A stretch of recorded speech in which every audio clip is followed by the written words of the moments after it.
For the first time in 2.5 years, there are peace talks over the war in Yemen, the site of a proxy fight between Iran and Saudi Arabia, backed by the United States. As Nick Schifrin reports, the talks come as the conflict grinds on, the immense suffering continues, and the debate over U.S. support for the war heats up on Capitol Hill. On a grassy, quiet estate in a renovated castle outside Stockholm, Yemen's warring parties sat around a table today to try and decide their country's fate. On one side, Yemen's Sunni, internationally recognized government. Across the table, Shia Houthi rebels who hold the capital. In the middle, the UN envoy trying to make peace. The country's institutions are at risk. The fragmentation of the country is an enormous concern, and we must act now before we lose control of the future of Yemen. The country is cracking after a 4-year war that's killed tens of thousands. It began as a civil war in 2014, but now a Saudi-led coalition fights on the ground and launches airstrikes with the help of U.S. advisors.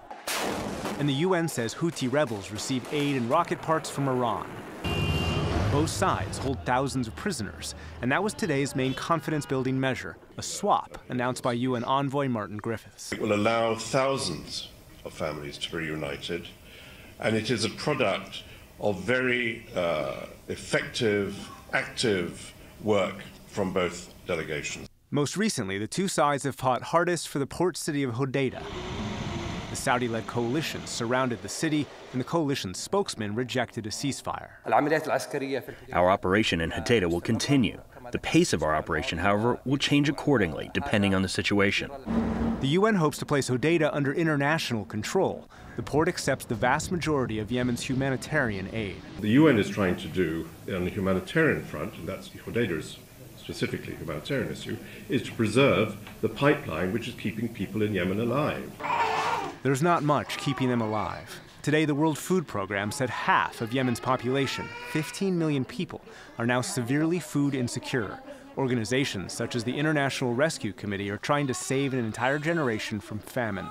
Amanda Catanzano is IRC's senior director monitoring the Sweden talks. The question we need to ask ourselves is, while these are welcome, do they correspond with the urgency of the situation inside the country? And are they going to matter, and are they going to alleviate any humanitarian? Time is not something that Yemenis have on their side. On the streets of the capital, Sana'a, Yemenis are desperate for progress. Many people have fled. People are starting to eat from the trash. The situation has become utterly dire. So I hope the voice of reason and sense of humanity will prevail. While the U.S. supports the talks and is pushing to end the war, the administration is resisting punishing Saudi Arabia or targeting the Saudi defense minister, Crown Prince Mohammed bin Salman.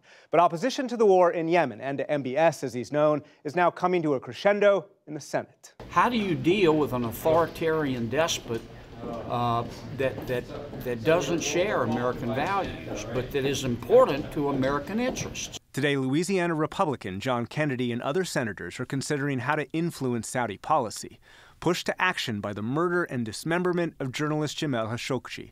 The CIA assesses MBS likely ordered his death. I believe Prince Mohammed did know what was going on. Somebody gave the order, and either he gave it or watched it being given to gut Mr. Khashoggi like a fish. One Senate bill would end support to the Saudi-led coalition. Another bill would end all arms sales to Saudi Arabia and sanction Saudi officials. A separate resolution would declare MBS complicit in Khashoggi's murder and pushes Saudi Arabia to end the war in Yemen. This conflict is being seen as morally bankrupt.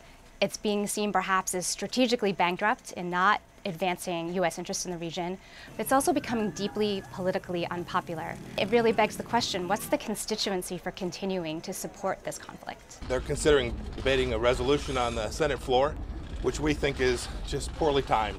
Secretary of State Mike Pompeo and the administration oppose congressional action. That will prevent any measure from becoming law. But Catanzano says the Senate still holds power. The Congress can't fundamentally alter the strategic partnership between the U.S. and Saudi Arabia. However, they can change things at the margins. They control the purse strings. They have an ability to slow down or stop arms sales and other forms of support. While the White House remains in the driver's seat to a large extent, Congress can become a very annoying backseat driver. The road ahead will remain violent, but the U.S. and much of the world hope that today's peace talks can one day provide an off-ramp. For the PBS NewsHour, I'm Nick Schifrin.